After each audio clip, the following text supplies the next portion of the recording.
संतोषी मातेची कहाणी। आपाटनगर होते, तिथे एक 15 माणसाचे कुटुंब राहत होते। 7 मुलगे व त्यांचे 7 पत्नी आणि आई वास्तव करत होती। 6 मुलगे आपल्या कामधंदा करून पैसे मिळवत होते, पण 7वा मुलगा काही कामधंदा करत नव्हता, तो आळशी होता। जे 6 मुलगे मिळवत होते त्यांना आई रोज गरम भोजन करून वाढत होती। 7व्या मुलाला मात्र शिळे उष्टे वाढत होते। 7व्या मुलाच्या लक्षात ही गोष्ट आली, तो अतिशय नाराज झाला। आपल्या आईचे आपल्यावर प्रेम कमी आहे हे त्यांनी जाणले। त्याने आपल्या पत्नीला हातातली अंगठी दिली आणि तो घर सोडून बाहेर पडला। फिरता फिरता हा 7वा मुलगा एका गावात आला। तेथे एका व्यापाऱ्याच्या दुकानात तो काम करू लागला। प्रामाणिकपणे काम केल्यामुळे त्याने मालकाचा विश्वास संपादन केला। मालकाने त्याच्यावर सारे काम सोपून तो तीर्थयात्रेला निघून गेला। इकडे 7व्या मुलाची पत्नी दुःखात दिवस कंटत होती। पती मात्र दुकानात रंगून गेला होता, त्याला कामाची कमतरता नव्हती।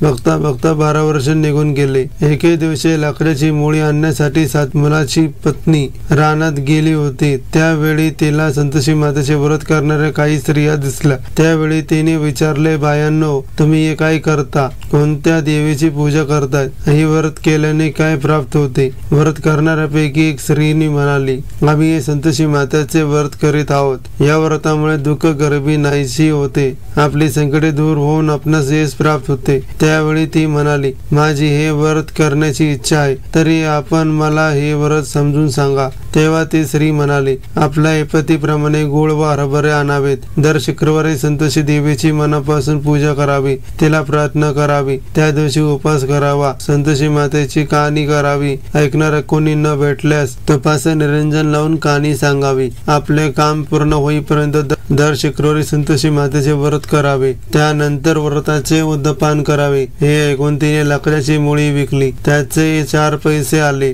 तिने संतोषी मातेचे व्रत केले। व्रताचे 4 शुक्रवार पूर्ण झाले। तिकडे तिच्या पतीच्या स्वप्नात जाऊन संतोषी मातेने त्याला आपला प्रपंच करण्यासाठी गावाला परत जाण्याचा आदेश दिला। त्या आदेशाप्रमाणे पती घरी आला। संतोषी मातेच्या व्रतामुळे प्रपंच पुन्हा सुखाचा सुरू झाला। खूप खूप धन्यवाद। नमस्कार।